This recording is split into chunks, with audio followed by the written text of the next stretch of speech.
Hey mga brods, isa nga ito pong si Paul Dali-Stanley sa mga talagang minamata, pinaplano na ni Boss Al Francis Chua at ng Magnolia Management dahil bali-balita nga ng Magnolia ay may gusto nga talaga itong player na bata-bata pa dito sa Blackwater Bossing or Terra Firma Jeep na gusto talaga nilang kunin kung saan magkakaroon ng 3-team trade ang Blackwater or Terra Firma tapos Magnolia mga kabrods NSMB.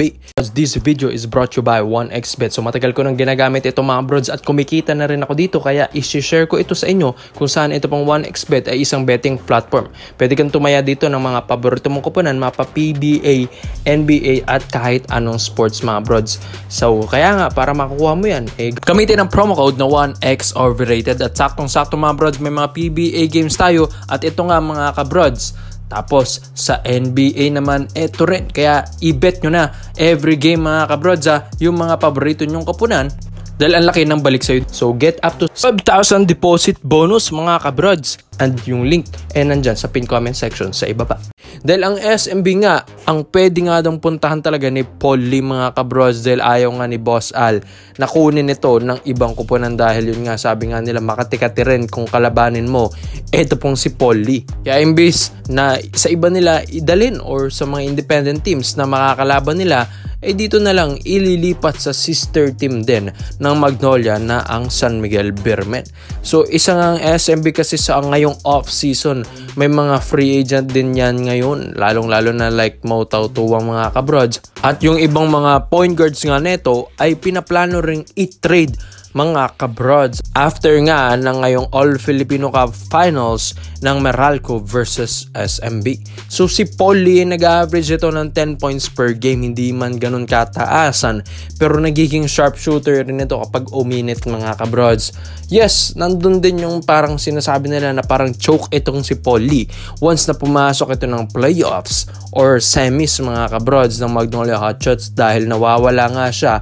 Ang galing nga daw niya sa elimination round. Pagdating na ng playoffs, medyo talagang nawawala ang isang Paul Lee. So yan yung hinahanap ng Magnolia at parang nakukulangan nga daw sila sa performance ni Paul Lee. Kaya imbis na tumagal si Paul sa Magnolia, hahanap ng bago or batang player ang Hotshots. Diba? Ganyan yung nangyari kay James Yap dati mga kabrods, tapos pinalit or trinade nila sa isang batang malakas na Paul Lee sa Magnolia mga kabrods. So itong si Paul Lee naman ngayon, ang isa sa may edad na rin sa Magnolia, alam ko nga baka yun ay maulit na naman yung senaryo na ganun dahil kahit superstar ka pa dyan sa SMC Group matitrade at matitrade ka like Arwin Santos and Alex Cabagnot. Pero mga kabrods, dahil good news na rin ito kay Paul Lee, dito rin siya sa SMB mapupunta. Mawawala yung bang guards ng SMB at papasok itong si Paul Lee. So kaya nga pagdating na sa shooting guard position, matutulungan din ni Paul Lee. Ito pong sina Lassiter, Jericho Cruz at iba pang mga shooters ng SMB at lalong-lalo na medyo yun nga alanganin pang SMB dito sa Meralco ngayong finals one win away na lang kasi championship na ng Meralco Bolts at sila na ang tatanghaling kampiyon mga kabrods sa game 6. So ito pong SMB, alam ko pag ito ay nabigo nga mga kabrods, babawi ito kaya kukuha ito ng mga reliable shooting guards at talagang hindi basta-bastang player like ito pong si Paul Lee mga kabrod. So alam ko malakas talaga ito pong si Paul Lee. Siguro nga kailangan lang din ng magandang sistema mga kabrods. Di naman sa inaano rin ng Magnolia pero sabi nga nila mas maganda rin kasi ang sistema ng SMB at mas magagamit ng maganda ito pong si Paul Lee. Kaya ikaw mga bro sa Paul Lee to SMB after nga ng finals ngayon ng Meralco versus SMB ngayong off-season niluluto na. So dito naman po tayo sa kabilang balita naman natin mga abroads. Sa dami nga ng mga gustong kunin ng Ginebra ay ito nga pong si Robert Bolick pala. Ang isa rin pala sa mga gusto nilang kunin na rin talaga mga abroads sa NLEX Road Warriors. Biruin nyo, 27 points per game ba naman ang binibigay ni Robert Bolick mga abroads ngayong All-Filipino Cup. Sama mo pa yung 5.6 rebounds per game. tapos 7 assists per game. So ang ganda nga ng stats sheet nito po ni Robert Bolick mga kabrod. So maganda ang kanyang performance ngayong All-Filipino Cup at talagang isa siya sa mga nagbubuhat sa NLEX Road Warriors. Ang problema nga lang mga brods, nasa NLEX kasi ito pong si Robert Bolick. Alam naman natin ng Ginebra, mahilig yan pumitas sa mga farm team. Pero itong si Bolick kasi ay nasa NLEX, which is alam natin na nasa pudar ito ni na Boss MVP. So ito nga ang gagawin ng Ginebra mga kabrods. Tatry talaga nila yung best offer nila sa NLEX Road Warriors with one-on-one trade. Kaya pinag-iisipan pa ng Ginebra kung sino ang pwede nilang i-trade na halos kasing value rin ni Robert Bolick or kahit siguro ka-value rin ni Bolick pero dalawang players na katumbas ni Robert Bolick mga kabrods kung papayag talaga ang NLEX Road Warriors dyan. Pero ito po ayon sa mga reports natin na gusto na rin gumalaw rin ng Ginebra, lalong-lalo na ay nangangati na sila next season dahil pabalik na nga si Justin Brownlee. Tapos kailangan pa nila ng big man, import conference pa tayo, baka nga daw kasi wala ng height limit ang ating mga imports mga kabrods. Kaya itong Ginebra nagpapalakas na ngayon.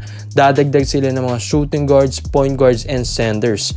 Kaya ito pong si Robert Bolick ngayon mga kabrods ang isa sa mga pwedeng magandang additional na player dito sa Barangay Ginebra San Miguel. Yung skill set kasi ni Bolick mga brods andun na, maganda na parang full package na ito. He can play point guard, he can play shooting guard mga brods, tapos ang ganda rin na backcourt rotation na player ito, mabilis, and yun nga, maganda rin ang depensa rin ito ni Robert Bolick mga brods. At isa pa dito, yung leadership niya. So, pwede ito maging future leader ng Barangay Ginebra San Miguel kung pwede nilang makuha ito pong si Bolick mga kabrods kung papayag ang NLEX Road Warriors. Pero alam ko kayang-kaya ng Barangay Ginebra San Miguel. Dahil di ba, ang dami na rin mga controversial trades ng SMC at MVP groups dating-dati pa mga abroads. Kaya dapat magiging fair ang trade dito. Walang lopsided dito dahil mabibigating management